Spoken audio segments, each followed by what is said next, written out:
বছরে মসজিদে 10টা টাকাও দেয় না, মসজিদে 10টা টাকাও দেয় না। শুক্রবার সামনের কাতারে এসে দাঁড়িয়ে হিসাব চাই, এরকম লোক আছে না নাই? কথা বলেন, আছে না নাই?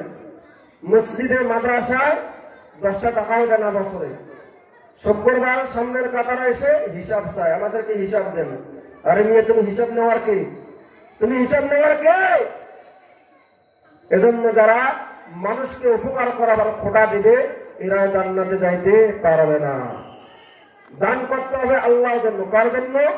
মানুষকে উপকার করতে হবে আল্লাহর জন্য। যদি মানুষ আল্লাহর জন্য মানুষকে দান করে, মানুষ যদি আল্লাহর জন্য মানুষের উপকার করে, কিয়ামতের ময়দানে আল্লাহ পাক সুবহানাহু ওয়া তাআলা ওই বান্দার জন্য উত্তম বান্দা, উত্তম প্রতিদান রেখে দিয়েছেন। সুবহানাল্লাহ। সূরা বাকারার মধ্যে আল্লাহ পাক সুবহানাহু ওয়া তাআলা বলেন, ও দুনিয়ার মানুষেরা ভালো করে শোনো, যারা তোমরা দান করবে, কার জন্য দান করতে হবে? কথা বলুন, কার জন্য দান করতে হবে? আল্লাহর জন্য দান করতে হবে।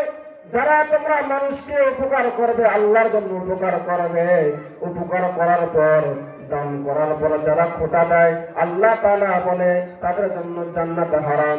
আর যারা খোটা দেয় না, শুধুমাত্র আল্লাহ তাআলার জন্য দান করে, আল্লাহকে খুশি করার জন্য যারা উপকার করে, আল্লাহ পাক সুবহানাহু ওয়া তাআলা বলেন, লাহুম আজরুহুম ইনদা রাব্বিহিম, তাদের জন্য কিয়ামতের ময়দানে আমি আল্লাহর পক্ষ থেকে রয়েছে উত্তম প্রতিদান, উত্তম বদলা। সুবহানাল্লাহ।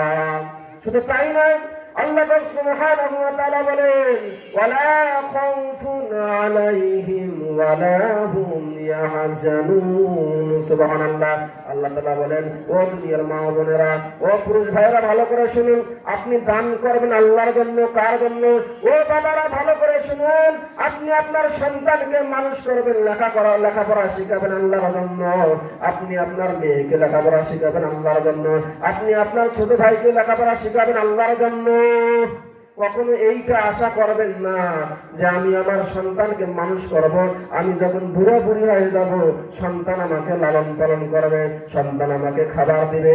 বর্তমানে এমন যুগ, সন্তান যত বড় হয় তার বাবা মা তত বেশি বৃদ্ধাশ্রমে যায়, ঠিক কিনা?